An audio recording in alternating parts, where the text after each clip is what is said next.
I have a story to share with you today. I want to put a little bit of context to this first. We're here in the province in the Philippines.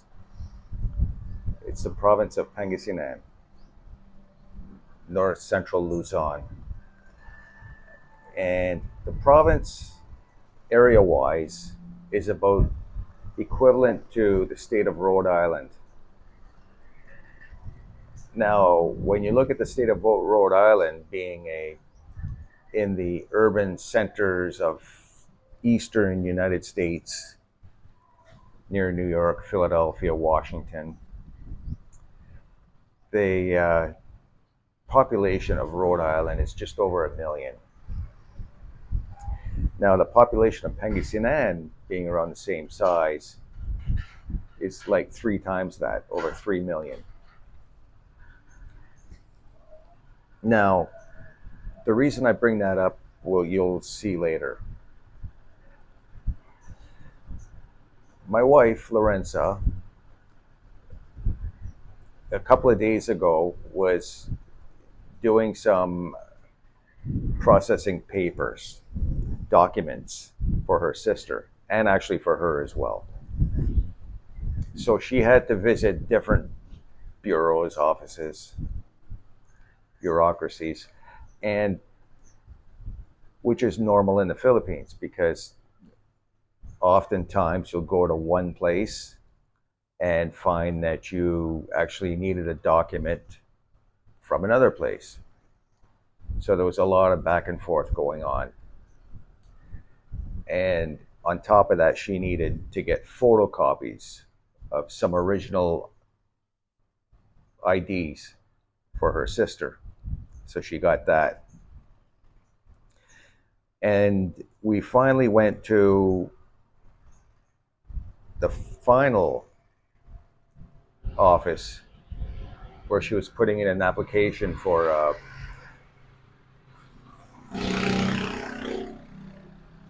her sister to get a health card, and we did all that. Then at the end of the day, we came home, and then she was going through whatever paper she had, and she realized that she was missing 2 pieces of ID.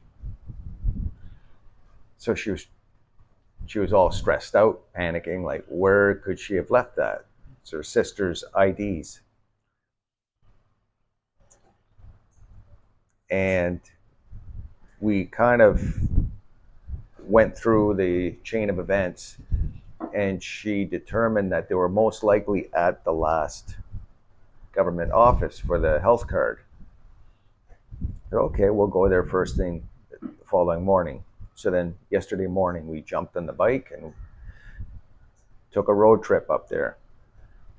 We arrived, she went in, and she spoke to them for a while, and then it turns out they didn't have any knowledge of any missing documents.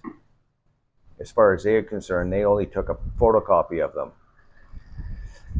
So there was kind of a dead end, but of course they took her contact information and would contact her if and when those documents showed up. However, they also suggested to her that maybe she did not get the documents back when she was getting them photocopied at the photocopy center back in our own town.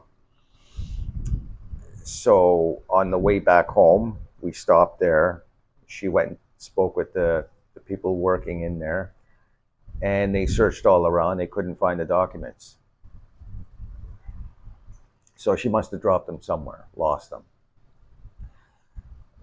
And eventually we would have to go through the process of reacquiring those documents, which might mean submitting documents, affidavits, notarized, saying that these IDs were lost.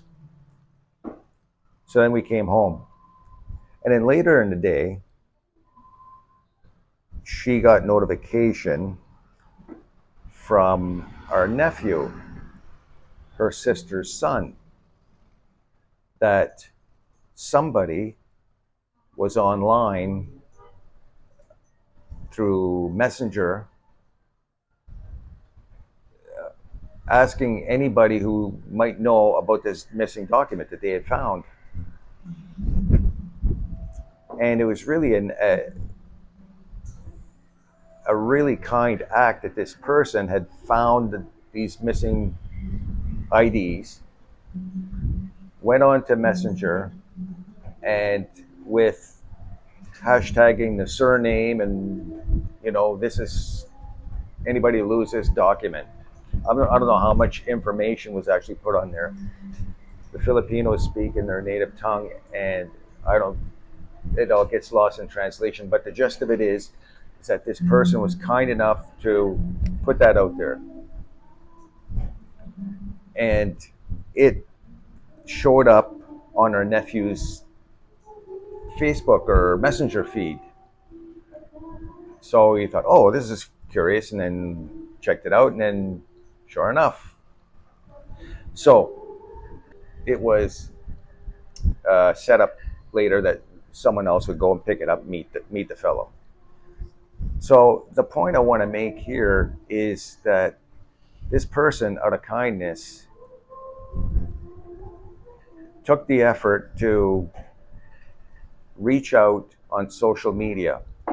And this is where I want to emphasize that we're in a province the size of Rhode Island, with a population 3 times the amount of Rhode Island. So we're talking over 3 million residents in this province. The city where this fellow found the documents, he's in a city with a population of 175,000. The city that we're in the jurisdiction of has a population of 130,000.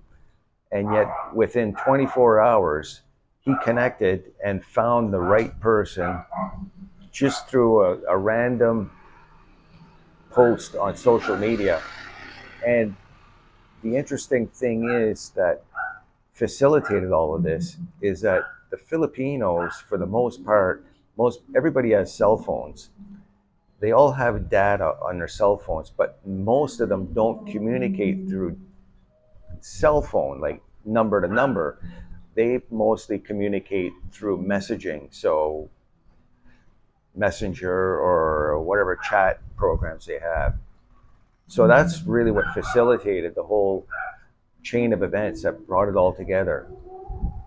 And I was really fascinated by that. I was struck by the efficiency of the social media network and the people who pay attention to it here in the Philippines. And I was really struck by the kindness and generosity of this person. So that does it for today.